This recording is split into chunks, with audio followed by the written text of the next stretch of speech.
मैं बचपन में भीख मांगने से मेरे जीवन की शुरुआत हुई। जैसे ये बड़ा गांव है, ये बड़ा गांव तो बड़ा है, नाम ही इसका बड़ा है। मैं तो एक छोटे से गांव से हूँ। मेरा जन्म भी मध्य प्रदेश का है, जबलपुर जिला रियोंझा गांव। एक छोटे से गांव का हूँ मैं बचपन में भीख मांगने जाता था गांव में, सबके घर भिक्षाम देही भिक्षाम देही। गांव के लोग मुझे, गांव की महिलाएं सूपे में सीधा लगा कर देती थी। आटा जरा सा, दाल जरा सी, चावल, थोड़ा आलू भी देती थी माताएं, थोड़ा नमक के ढेले भी हमें भीख में मिलते थे, और कोई हमें जरा कटोरी में घी भी दिया करता था। तो मैं बचपन में गांव में भीख मांगने जाता था। जब भीख मांग के आता था, जब वो आटा देता था माँ को, दाल देता था, तब हमारी माँ भोजन बनाती थी, और भोजन बनाए और फिर हम लोग उसका भोग लगाएं भगवान के मंदिर में, और फिर हम लोग खाते थे। मैं खुद भीख मांगने जाता था गांव में। मेरी शुरुआत तो यहाँ से, जब मैंने होश संभाला ना, तब मेरे कंधे में 3 झोला टांग देती थी माँ। 3 झोला मतलब एक आटा का, एक दाल का, एक चावल का। तीनों झोली में आटा चावल दाल मांग के गांव से ले आया करता था। माँ बनाया करती थी, खाया करता था। मेरे पास ना कपड़े, मेरी मौसी आती थी साल में एक बार, हफ्ते भर के लिए। तो मेरी मौसी, मेरा एक भाई है मौसी का लड़का, वो शहर में रहता था। तो वो जीन्स शहर के लोग पहनते थे, हम गांव के थे, शुद्ध गांव के, तो जीन्स हमारे यहाँ नहीं था।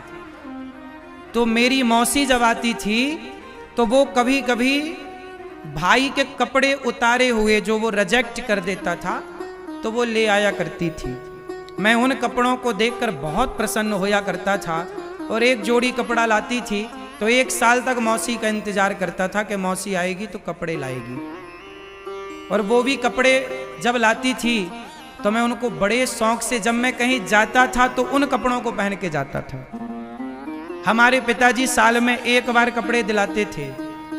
मैं पैंट पहनता था बचपन में, तो दोनों पीछे छेद हो जाते थे, इतने बड़े बड़े घिस जाते थे, मतलब चड्डी दिखने लग जाती थी पैंट से, शरीर ढकता ही नहीं था। ये गरीबी है। ऐसे कपड़े मैंने बचपन में पहने। जीन्स पहनने को मैं तरसता था। महंगा आता था, पिताजी दिला नहीं पाते थे, गरीबी जरूरत से ज्यादा थी। ऐसे हाल में मैंने अपना बचपन गुजारा है। एक रुपए की कीमत क्या है। जब मैं भीख मांगने जाता और जरा चावल के 4 दाने गिर जाते थे ना, मैं उन्हें समेटा करता था। 4 दाने की कीमत क्या है, मेरे से बेहतर शायद आप भी ना जानो। गरीबी सब कुछ कराती है साहब। देने वाले किसी को गरीबी ना दे, जान ले ले मगर बदनसीबी ना दे। ऐसी गरीबी में हमारे पिताजी मंदिर में एक पुजारी थे।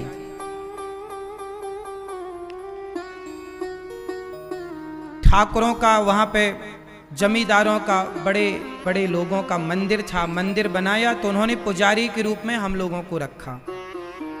उन लोगों ने फिर हम लोगों से कहा पिताजी से कि ये मंदिर खाली करो। सावन का महीना था। पिताजी ने कहा कि अभी हमारा घर नहीं है, आप हमें बरसात तो रहने दो। उन लोगों ने सावन के महीने में घर का सारा सामान फेंक दिया।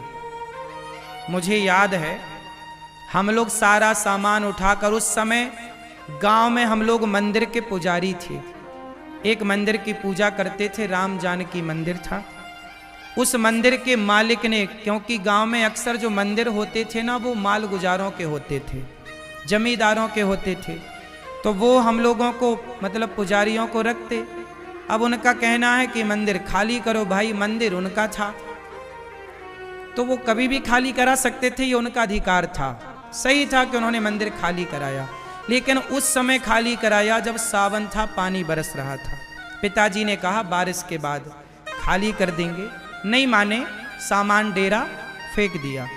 तब हमारी माँ और हम सब लोग, पिताजी हम सब, दूसरों के घर में जाके रात गुजारते थे। कैसे कैसे दिन गुजरते थे। हम तो छोटे थे, लेकिन उस समय हमारी माँ, हमारे पिताजी किस तरह की स्थितियों से गुजरे हैं हम लोग जानते हैं। घर नहीं था तब पिताजी ने माता के नाम से इंदिरा आवास योजना का पैसा देती थी सरकार, 20,000 रुपये। उसमें 5,000 घूस देनी पड़ती थी, जिसमें 15,000 रुपये मिलते थे। उस 15,000 रुपये में पिताजी ने घर बनवाया था। एक 18x20 का एक प्लॉट है, 18-20 का एक प्लॉट है। पिताजी ने पहले उससे ले रखा था, पर उसमें घर नहीं बना, तो 20,000 रुपये मिले, 15,000। उस 15,000 में घर बनाए और उसमें हम लोग रहे। आप आश्चर्य मानेंगे, उस घर में अभी भी हम लोग रहते हैं। घर वही है, पहले चिनाई मिट्टी की हुई और जैसे तैसे पिताजी ने बनाया, उसी को फिर उसी पे हम लोग अभी कोरोना काल में भी हम लोग उसी गांव में उसी घर पे रहे। अभी कोरोना काल में भी अभी भी हमारे बड़े भैया वहीं पे रहते हैं। ये वो घर है, आप टीवी पे देख सकते हैं। ये वो घर है, पहले एक ही छत थी कच्ची सी, फिर उसको बनाए। ये मंदिर जिसमें हम लोग पूजा करते थे। ये हमारा गांव है, जिस गांव में हम लोग, हमारा जन्म हुआ, हम पले बढ़े। ये हमारे गांव में एक तालाब है, जिस तालाब में हम लोग नहाते थे, और ये घर के ठीक सामने था। ये वही घर है जिस घर में हम लोग बचपन में रहे। बाद में इस घर को खाली, ये वो मंदिर है, आप देखिए टीवी पर, ये राम जानकी मंदिर है ना, हम इस मंदिर में रहा करते थे। तो अब तो हम लोग इस मंदिर में जाते हैं। ये मंदिर है, इस मंदिर में हम लोगों का बचपन गुजरा, यहीं रहे। पर जब थोड़ा बड़े हुए तो मंदिर के मालिक ने यहाँ से हम लोगों को निकाल बाहर किया। ये जो बाउंड्री है ना, ये जब मैं छोटा था तब मेरे सामने हुई थी। ये जो राम जानकी मंदिर लिखा है ना, उसमें ये मेरे सामने ही लिखा गया था। इस बात को अब 20 साल हो रहे हैं, 20 साल। अब तो ये मंदिर भी अलग तरीके से हो गया, हमारे टाइम पे अलग तरीके से था। ये मंदिर, ये वही दरवाजे हैं, ये वही मंदिर है जिसमें हम लोग पूजा करते थे। ये बातें हम केवल आपको इसलिए बता रहे हैं कि देखो, गरीबी क्या होती है मेरे से बेहतर कोई ना जानता होगा। जरूरतें क्या होती हैं, हमारी तो रोटी की भी जरूरतें पूरी नहीं थी, कपड़े की भी जरूरतें पूरी नहीं थी, मकान तो था ही नहीं। रोटी, कपड़ा, मकान कुछ भी नहीं था हमारे पास, जरूरतें पूरी नहीं हो पाई। लेकिन ये दास अनिरुद्ध ने भगवान की कृपा से पढ़ाई की, और पढ़ करके 2006 में मैं पढ़ने वृंदावन आया, और वृंदावन में पढ़ाई की, और पढ़ने के बाद समाज की सेवा की। और जब मैं काम करने लगा, मैं पैसे कमाने लगा, तो मुझे पैसे जरूरत से ज्यादा मिलने लग गए। मुझे इतने पैसे मिलने लग गए कि मैं कपड़े भी पहनने लग गया, मैंने रोटी भी पेट भर खाना शुरू कर दिया, और भगवान की कृपा से सब ठीक हुआ। फिर मुझे लगा कि अब तो पैसा मेरी जरूरत से ज्यादा आ रहा है। तो जब पैसा मेरी जरूरत से ज्यादा आया तो मैंने सोचा कि यदि पैसा मेरी जरूरत से ज्यादा है तो आओ अब उस पैसे को दीन दुखियों की सेवा में समर्पित करते हैं। तो जो फुटपाथ पर वृद्ध माताएं पड़ी मुझे मिलती, जो लोग जरूरतमंद मुझे फुटपाथ पर पड़े मिलते, मैं उनको उठा उठा कर लाता, और मैं कहता कि मैं अपने लिए घर नहीं बनाऊंगा, इन वृद्ध माओं के लिए घर बनाऊंगा। और आज पूरा गौरी गोपाल 290 वृद्ध माताएं रहती हैं। आज भी आप वृंदावन घूम के आना, आज भी मेरे पास घर नहीं है, मैंने घर नहीं बनाया अपने लिए। आज भी मेरे पास कोई घर नहीं है। जो वृद्ध माताएं जहां रहती हैं, उन माओं की तरह एक कमरे में ये दास अनिरुद्ध भी रहता है।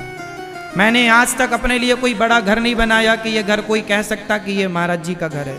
घर नहीं बनाया, मैंने वृद्ध माओं के लिए घर बनाया। जो गौरी गोपाल वृद्धाश्रम है वो वृद्ध माओं का घर है, और 290 माएँ रहती हैं। मैं पैसा कमाता हूं साहब, लेकिन मेरी जरूरतें को पूरी होने के बाद भी जब विधाता ने दिया तो मैंने उस पैसे से सिगरेट नहीं पी, मैंने उस पैसे से बड़ी बड़ी गाड़ियां लेके घमंड नहीं दिखाया, मैंने उस पैसे से शराब नहीं पी, मैंने उस पैसे से उन बेसहारा माओं को सहारा दिया। क्योंकि मुझे पता है कि घर से कोई आपको निकाल दे तो उसकी पीड़ा क्या होती है। जब कोई आपको घर से निकाले तो तकलीफ क्या होती है। मैं जानता हूँ उन माओं की पीड़ा, जिन माओं के अपने बेटे उनको घर से निकाल देते हैं, उन माओं की पीड़ा शायद आप कभी जान भी ना पाओ। मुझे घर से निकाला गया था गांव के कुछ लोगों के द्वारा, मैं जानता हूँ कि घर से निकाल देने की पीड़ा क्या है।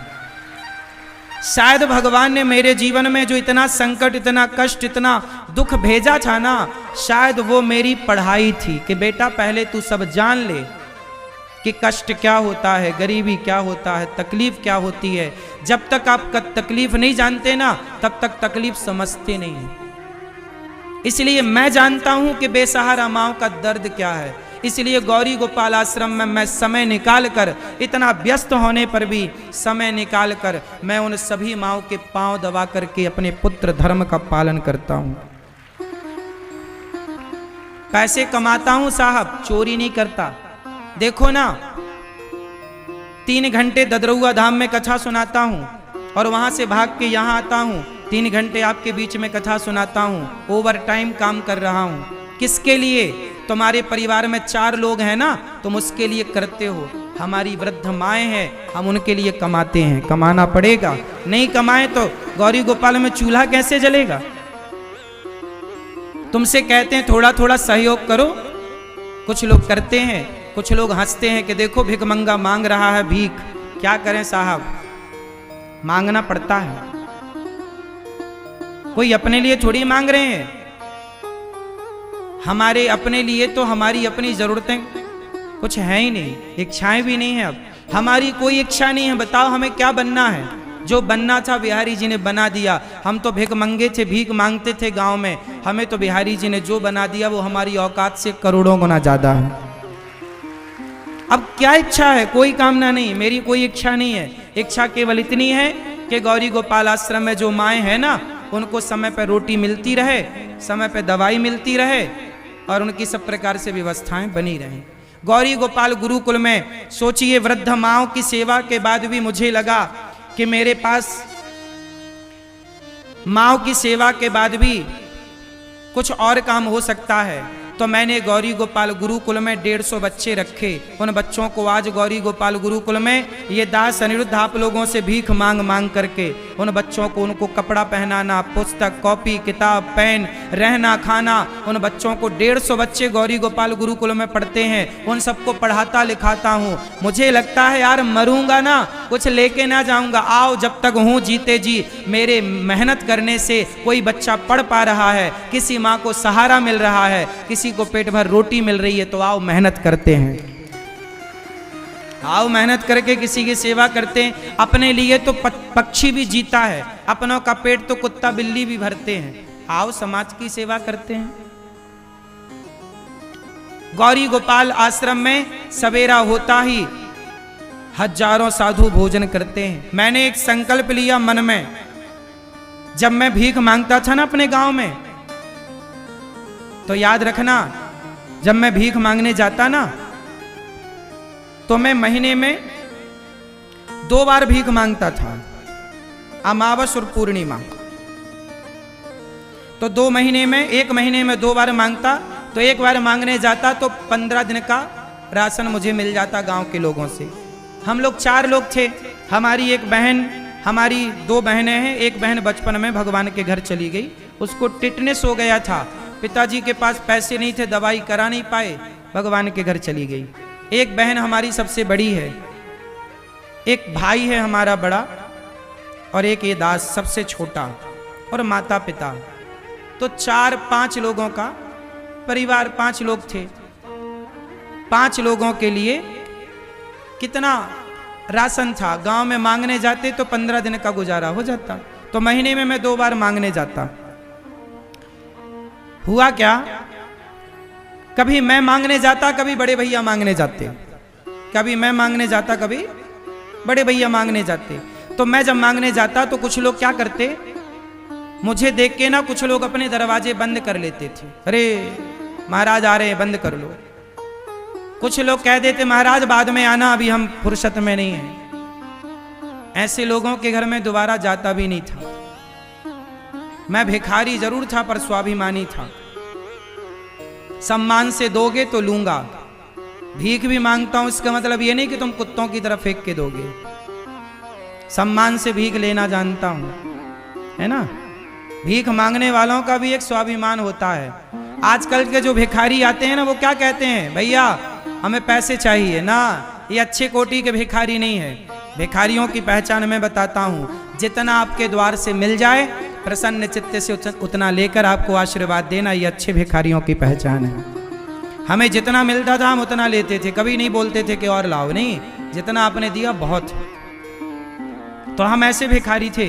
कुछ लोग दरवाजे बंद कर लेते थे, हम दोबारा जाते भी नहीं थे उनके घर। फिर उनके घर कभी नहीं जाते थे मैं मांगने के लिए, अगले महीने भी नहीं जाते, उसके अगले महीने भी नहीं जाते। फिर वो कई बार जब उन्हें लगता कि अरे पंडित जी तो हमारे घर आप आए नहीं, हमने बोला मौसी तुम्हारे घर आए थे, तुमने दरवाजा बंद कर लिया था, फिर वो अपने से सीधा बना के सूपे में वो लेके आया करती थी।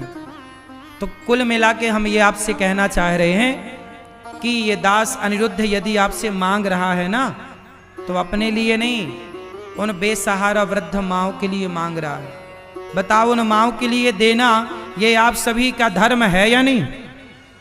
उत्तर दो, बोलो।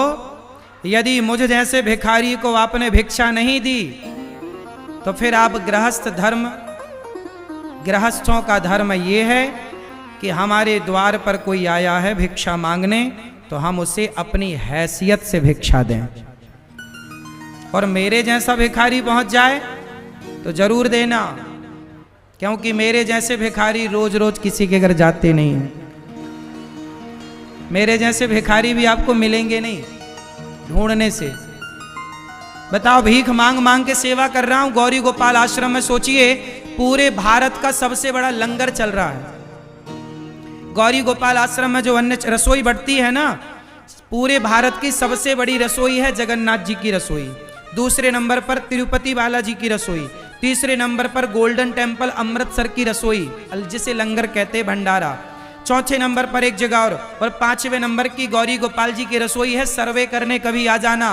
30,000 से अधिक लोग नित्य प्रसाद पाते हैं गौरी गोपाल जी में। कितने लोग? बोलो एक बार। 30,000 लोग नित्य प्रसाद पाते हैं। तो आपसे कहता हूं कि आपके थोड़ा सा अन्न सेवा से जुड़ जाए तो जोड़ लेना। अन्नदान सबसे बड़ा दान है, सबसे बड़ी सेवा है भगवान ने।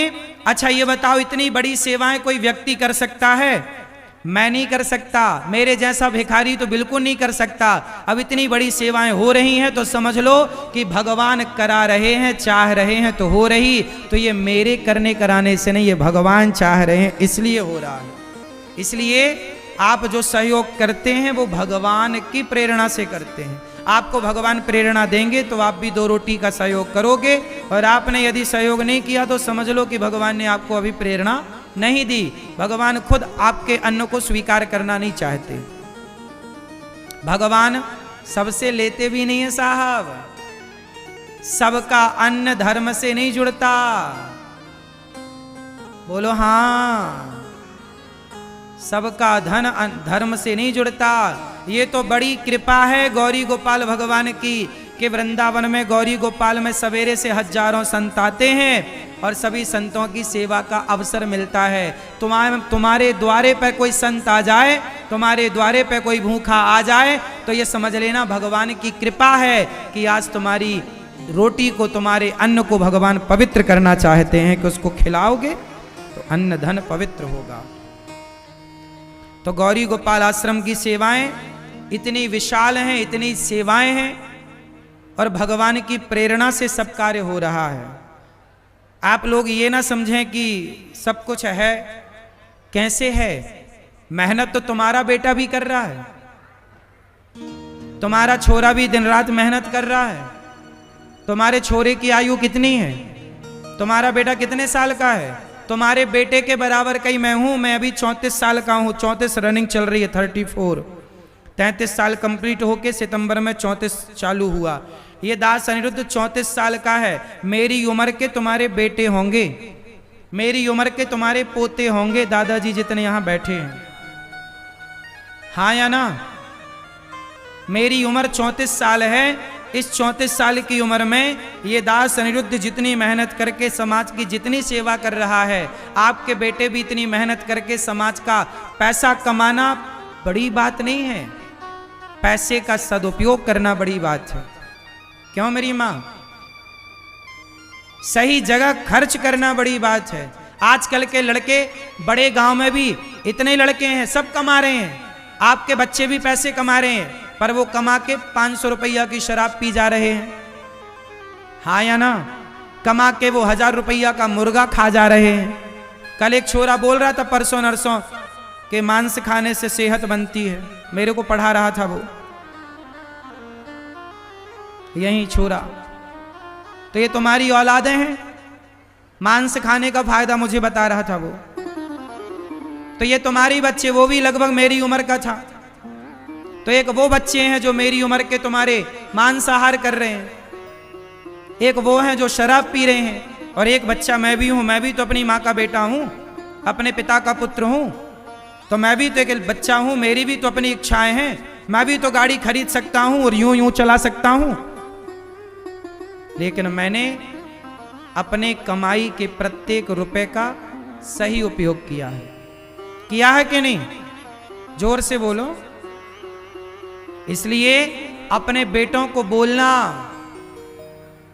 कि आप भी बेटा पैसा कमाओ, और ऐसे पैसे कमाओ कि वो पैसा किसी के काम आए, किसी की जरूरत में आप खड़े हो सकें, भूखे की रोटी बन सकें आप, निर्बल का बल बन सकें आप।